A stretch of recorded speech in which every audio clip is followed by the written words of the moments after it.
সুপ্রিয় দর্শক, আসসালামু আলাইকুম। নিউজ 24 এর আজকের সর্বশেষ সংবাদে আপনাদেরকে স্বাগতম। প্রথমেই জানিয়ে দিচ্ছি সংবাদ শিরোনাম। জামায়াত ইসলামের রাজনীতি সমর্থন করি না, যা বললেন মির্জা ফখরুল। অনুসন্ধান শুরুর 7 দিনেই অ্যাকাউন্ট খালি করেন বেনজির।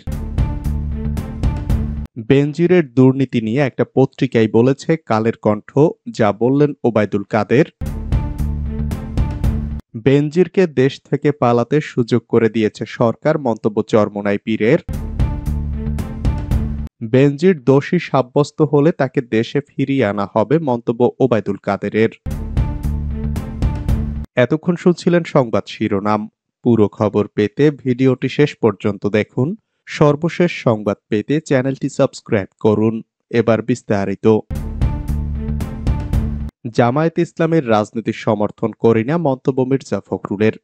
এখনকার তরুণ প্রজন্ম পড়াশোনা করে না বলে মন্তব্য করেছেন বিএনপির মহাসচিব মির্জা ফখরুল ইসলাম আলমগীর। তিনি বলেছেন, আমি জামায়াত ইসলামের রাজনীতি সমর্থন করি না, কিন্তু তাদের রাজনীতির যে কৌশল তা অত্যন্ত বিজ্ঞানসম্মত, ঠিক কমিউনিস্ট পার্টির মতো। এর ব্যাখ্যা দিয়ে ফখরুল বলেন, তাদের ছাত্র শিবিরের স্টাডি সেল আছে, তাদের প্রত্যেককে লেখাপড়া করতে হয়, নিজেরা বই পত্রিকা প্রকাশ করে, জ্ঞানের চর্চা ছাড়া সফল হতে পারবেন না। আজ রোববার জাতীয় প্রেস ক্লাবের আব্দুস সালাম হলে আয়োজিত আলোচনা অনুষ্ঠানে মির্জা ফখরুল ইসলাম আলমগীর এসব কথা বলেন। বর্তমান সরকারকে বর্গী দাবি করে বিএনপির মহাসচিব মির্জা ফখরুল ইসলাম আলমগীর বলেছেন, পত্রিকা খুললে শুধু লুট আর লুট। তারা দেশ থেকে লুট করে বিদেশে পাচার করছে, ক্ষমতা চলে গেলে বিদেশে চলে যাবে। বিএনপির মহাসচিব বলেন, যারা রাষ্ট্রের বড় দায়িত্বে তারা লুটপাট করছে, সংসদ সদস্য চোরাচালানে জড়িত, শেয়ার বাজারের রথী মহারথীরা লুটপাট করছে, কেউ দরবেশ, কেউ সন্ন্যাসী বেশে এসব কাজের সঙ্গে জড়িত। কোনো জবাবদিহি নেই, চিন্তা নেই, একটাই ভাবনা, ক্ষমতায় থাকতে হবে। সব প্রতিষ্ঠানকে ধ্বংস করে রক্ষী তৈরি করেছে এই সরকার। ভবিষ্যৎ প্রজন্মকে ঋণের বোঝায় ডুবিয়ে দেওয়া হচ্ছে অভিযোগ করে মির্জা ফখরুল বলেন, মাথাপিছু ঋণ এখন 1,55,000 টাকা দাঁড়িয়েছে। বিভিন্ন শর্তে যেসব ঋণ নেওয়া হচ্ছে, সুস্থ মানুষের দেশপ্রেম থাকলে এগুলো করতে পারত না বলে মন্তব্য করেন তিনি। অনুসন্ধান শুরুর 7 দিনেই অ্যাকাউন্ট খালি করেন বেনজির। দুর্নীতি দমন কমিশনের অনুসন্ধান শুরুর প্রথম 7 দিনের মধ্যেই 11টি ব্যাংকের 27টি অ্যাকাউন্ট পুরোপুরি খালি করেন পুলিশের সাবেক মহাপরিদর্শক বেনজির আহমেদ। অ্যাকাউন্টগুলো বেনজির আহমেদ ও তার পরিবারের সদস্য এবং তাদের ব্যবসা প্রতিষ্ঠানের নামে পরিচালিত ছিল। অ্যাকাউন্টগুলোতে শত শত কোটি টাকা লেনদেনের তথ্য পেয়েছে দুদকের অনুসন্ধান টিম। দুদক কমিশনের আবেদনের পরিপ্রেক্ষিতে আদালতের ফ্রিজ আদেশ দেওয়ার 1 মাস আগেই গত এপ্রিলের শেষ সপ্তাহে এসব অ্যাকাউন্ট থেকে সব টাকা উত্তোলন করা হয়। দুদক সূত্র কালের কণ্ঠকে এসব তথ্য নিশ্চিত করেছে। দুদক সূত্র জানায়, জমি কেনা এবং বিক্রি করা ছিল বেনজির আহমেদের নেশা। 2018 ও 2019 সালে দেশের বিভিন্ন স্থানে বিপুল পরিমাণ জমি কেনে বেনজির ও তার পরিবার। অধিকাংশ জমি 2021 ও 2022 সালে বিক্রি করে দেওয়া হয়। নিকটস্থ আত্মীয় স্বজনের নামেও কেনা হয় অনেক জমি, তবে সেসব জমি কেনার একমাত্র উদ্দেশ্য ছিল তার অবৈধ সম্পদের বৈধতা দেওয়া। কম মূল্যে জমি কিনে তা বেশি মূল্যে বিক্রি দেখিয়ে ট্যাক্স ফাইলে দেখানো অস্বাভাবিক লাভের বৈধতা দেওয়া। সূত্র জানায়, রাজধানীর পূর্বাচল উপশহর ঘেঁষে গাজীপুরের কালীগঞ্জ উপজেলার নাগরী ইউনিয়নের সাম্রাজ্য বিস্তার করেছেন আলোচিত সাবেক আইজিপি বেনজির আহমেদ।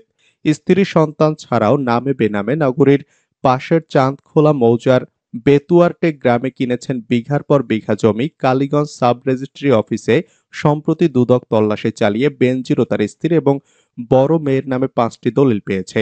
চাঁদখোলায় বেনজির পরিবারের 50 বিঘার বেশি জমি ছিল, তবে এসব জমি 2021-22 সালে বিক্রি করে দেওয়া হয়েছে। এই জমি ছাড়াও আরো অনেক জমি বেনজির ওই 2 বছরে বিক্রি করে দিয়েছেন। ফলে ওইসব জমি দুদক আর ক্রোক করার সুযোগ পায়নি। গত 31 মার্চ ও 2রা এপ্রিল দৈনিক কালের কণ্ঠে বেনজির আহমেদের বিরুদ্ধে পৃথক 2টি অনুসন্ধানী প্রতিবেদন প্রকাশিত হয়। সেখানে ক্ষমতার অপব্যবহার করে জ্ঞাত আয় বহির্ভূত বিপুল পরিমাণ সম্পদ অর্জনের সুনির্দিষ্ট তথ্য তুলে ধরা হয়।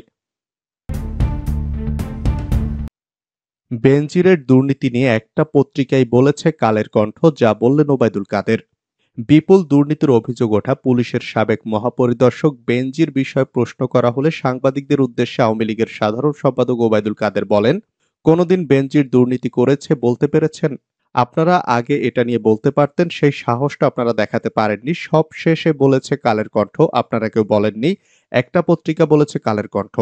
আপনারা মিডিয়া যদি বলতে পারতেন অমুক এই দুর্নীতি করছে, আপনারা সেই সাহসটা দেখাতে পারেননি। রবিবার দুপুরে ধানমন্ডিতে আওয়ামী লীগ সভাপতির রাজনৈতিক কার্যালয়ে সাংবাদিকদের সঙ্গে আলাপকালে তিনি সব কথা বলেন। ওবায়দুল কাদের বলেন, বিপুল দুর্নীতির অভিযোগ ওঠা পুলিশের সাবেক মহাপরিদর্শক বেনজির আহমেদ বিদেশে চলে গেলেও তার বিচার কাজ চলবে। আদালতের রায়ে দোষী সাব্যস্ত হলে বেনজির আহমেদকে দেশে ফিরতে হবে। সরকার এ ব্যাপারে কোনো ছাড় দেবে না বলেও জানান তিনি। সরকার বেনজির আহমেদকে বিদেশে যাওয়ার ব্যবস্থা করে দিয়েছে। বিএনপি মহাসচিব মির্জা ফখরুল ইসলামের এমন অভিযোগের জবাবে ওবায়দুল কাদের বলেন, বেনজির আহমেদের বিষয়ে দুদক তদন্ত করছে। মামলা বা গ্রেপ্তার সব আইনি পন্থায় হবে। সরকার দুদককে এড়িয়ে আগ বাড়িয়ে কেন ব্যবস্থা নেবে? বেনজিরকে দেশ থেকে পালাতে সুযোগ করে দিয়েছে সরকার, দাবি চরমোনাই পীরের। সরকার পুলিশের সাবেক আইজিপি বেনজির আহমেদকে দেশ থেকে পালাতে সুযোগ করে দিয়েছে বলে দাবি করেছেন ইসলামী আন্দোলন বাংলাদেশের আমির ও চরমোনাই পীর সৈয়দ মোহাম্মদ রেজাউল করিম। ইসলামী আন্দোলন বাংলাদেশের কেন্দ্রীয় কমিটির সভায় সভাপতির বক্তব্যে তিনি এ দাবি করেন বলে রোববার এক বিবৃতিতে জানানো হয়। রেজাউল করিম বলেন, পুলিশের সাবেক মহাপরিদর্শক বেনজির আহমেদকে যখন শুদ্ধাচার পুরস্কার দেওয়া হয়েছিল তখন তিনি নিরপরাধ ছিলেন কিনা এমন প্রশ্ন দেশবাসীর। বেনজির তো একদিনে গড়ে ওঠেনি। সরকার হীন স্বার্থে বেনজিরকে ব্যবহার করেছে, পাশাপাশি তাকে দেশ থেকে পালাতে সুযোগ করে দিয়েছে। আরও এগিয়ে উপকূলের কাছাকাছি ঘূর্ণিঝড় রেমাল। বঙ্গোপসাগরে অবস্থানরত প্রবল ঘূর্ণিঝড় রেমাল আরও এগিয়ে উপকূলের কাছাকাছি এসেছে। ঘূর্ণিঝড়টির সামনের অংশের প্রভাবে দেশের উপকূলীয় এলাকায় দমকা বা ঝোড়ো হাওয়া সহ বৃষ্টি হচ্ছে। এর কেন্দ্র আজ রবিবার সন্ধ্যা ৬টা থেকে পরবর্তী ৩-৪ ঘন্টার মধ্যে বাগেরহাটের মোংলার কাছ দিয়ে বাংলাদেশের পটুয়াখালী জেলার খেপুপাড়া ও ভারতের পশ্চিমবঙ্গের সাগরদ্বীপ উপকূল অতিক্রম করতে পারে। প্রবল ঘূর্ণিঝড়ের রূপ নিয়েছে রেমাল, সন্ধ্যায় আঘাত হানতে পারে উপকূলে। বঙ্গোপসাগরে অবস্থানরত ঘূর্ণিঝড় রেমাল আরও শক্তিশালী ও ঘনীভূত হয়ে প্রবল ঘূর্ণিঝড়ে পরিণত হয়েছে। এটি আজ সন্ধ্যা বা মধ্যরাতের মধ্যে বাগেরহাটের মোংলার কাছ দিয়ে বাংলাদেশের পটুয়াখালীর জেলার খেপুপাড়া ও ভারতের পশ্চিমবঙ্গের সাগরদ্বীপ উপকূল অতিক্রম করতে পারে। এর অগ্রভাগের প্রভাবে বাংলাদেশের উপকূলীয় এলাকায় এরই মধ্যে দমকা হাওয়া সহ বৃষ্টি শুরু হয়েছে। ঘূর্ণিঝড়ের সর্বশেষ বিশেষ বিজ্ঞপ্তিতে আবহাওয়া অধিদপ্তর জানিয়েছে, সাগর বিক্ষুব্ধ থাকায় পায়রা ও মোংলা সমুদ্র বন্দরকে ১০ নম্বর মহাবিপদ সংকেত দেখাতে বলা হয়েছে। উপকূলীয় জেলা খুলনা, সাতক্ষীরা, বাগেরহাট, পিরোজপুর, ঝালকাঠি, বরগুনা, বরিশাল, ভোলা ও পটুয়াখালী এবং তাদের কাছের দ্বীপ ও চরগুলো ৯ নম্বর মহাবিপদ সংকেতের আওতায় থাকবে। কক্সবাজার ও চট্টগ্রাম সমুদ্র বন্দরকে ৯ নম্বর মহাবিপদ সংকেত দেখাতে বলা হয়েছে। উপকূলীয় জেলা চট্টগ্রাম, কক্সবাজার, ফেনী, কুমিল্লা, নোয়াখালী, লক্ষ্মীপুর ও চাঁদপুর এবং তাদের কাছের দ্বীপ ও চরগুলো ১০ নম্বর মহাবিপদ সংকেতের আওতায় থাকবে। খুলনা, সাতক্ষীরা, বাগেরহাট, পিরোজপুর, ঝালকাঠি, বরগুনা, বরিশাল, ভোলা, পটুয়াখালী, ফেনী, কুমিল্লা, নোয়াখালী, লক্ষ্মীপুর, চাঁদপুর, চট্টগ্রাম ও কক্সবাজার জেলার নদী বন্দরগুলোকে ৪ নম্বর নৌ মহাবিপদ সংকেত দেখিয়ে যেতে বলা হয়েছে।